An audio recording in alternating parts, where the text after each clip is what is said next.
दरम्यान दिल्लीतील विद्यार्थ्यांवरील हल्ल्याविरोधामध्ये काँग्रेस कमालीची आक्रमक झाली। नागपुरात काँग्रेसनं जोरदार आंदोलन केलं। जंतर मंतरवरील विद्यार्थ्यांवरील हल्ल्याच्या निषेधार्थ हे आंदोलन करण्यात आलं। काँग्रेसकडून काळे झेंडे दाखवून निषेध सुद्धा व्यक्त करण्यात आलेला आहे।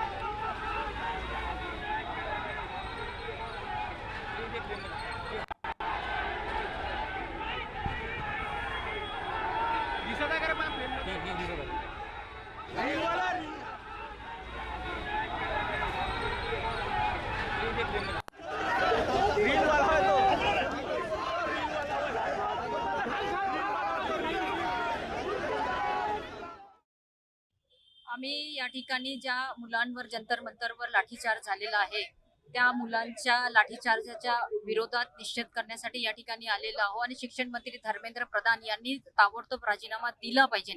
यासाठी आम्ही त्या मुलांना सपोर्ट करण्यासाठी ग्रामीण काँग्रेस कमिटी तर्फे हे आंदोलन या ठिकाणी ठेवण्यात आलेले आहे। विद्यार्थ्यांवर जे त्यांच्या हक्कासाठी लढत आहेत त्या विद्यार्थ्यांवर अशा प्रकारे अश्रू काढण्यापासून लाठीचार्ज पासून मुलींवर त्यांना असॉल्ट करायचं काम पोलिसांच्या माध्यमातून जे झालेलं आहे आणि हे पंतप्रधान किंवा गृहमंत्री यांच्या आदेशाशिवाय होऊ शकत नाही।